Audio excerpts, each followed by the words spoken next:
ओडिशार ए दक्षिण जो आपण कहते ओडिशार मु कथा कहूँ संपूर्ण ओडिशार कथा विकास कौन होती से कहले सड़क होती जन देवा चाहूँ प्रधानमंत्री सड़क योजना रे जो अनुदान आसूची से राज्य सरकार किसी मिशुचंती किंतु आज दक्षिण ओडिशार बहुत जगह अच्छे जोटि रोगी मानक पाखक आंबुलांस जाऊनी से टोके खटरे आज बुआ होती रास्ता कड़े महिला माने प्रसव करुँच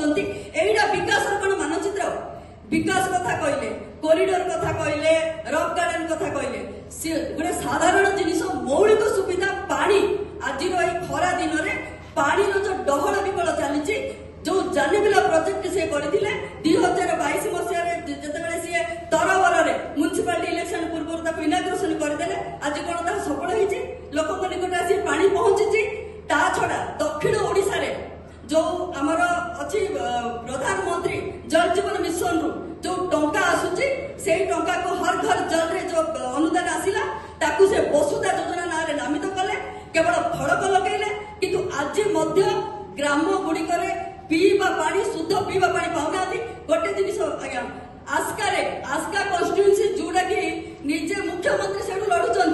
से लोक मैंने आज जो विशुद्ध दूषित जल पीउंट से किडनी रोग तथा अन्य पेट रोग विकास बासना माइनस मार्क देवी 20 वर्ष पछकू वर्तमान जाइए आमर दक्षिण ओडिशा गंजाम जिला 20 वर्ष पछकू जाइए गंजाम जिलार जो विकास ना जो झलक देखुंट से झलक केवल प्रहेलिका सेकेंड राउंड पुणी आसी आपन पाखु श्रीयुक्त दीपक पटनायक आपन प्रार्थी कोन प्रतिश्रुति नउछंती कोन हेइनी जहां आपन करिवे सुनंतु ए ब्रह्मपुर शहर रे आपन माने जो पॉलिटिकल आडा डाकी थिले एटे जो माने प्रार्थी थिले अछंती वर्तमान विभिन्न राजनीतिक दलर से माने जदि आसी थांदे आमे माने प्रत्येक लोकों आगे प्रतिश्रुति दे पारथांते आज आज तुम्बो बाबू आछंती से विगत दिन में से आम दल थे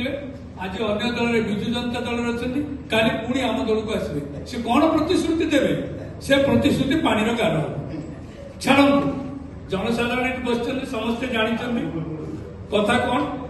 ब्रह्मपुर रे विकास नो विनाश ब्रह्मपुर शहर 25 वर्ष पछकू पड़े आपने जानी मु गोटे छोटिया एम्प्लॉयमेंट कथा कहूँ ब्रह्मपुर यूनिवर्सिटी रे बहुत लोग आम जाने आज जदि जीवे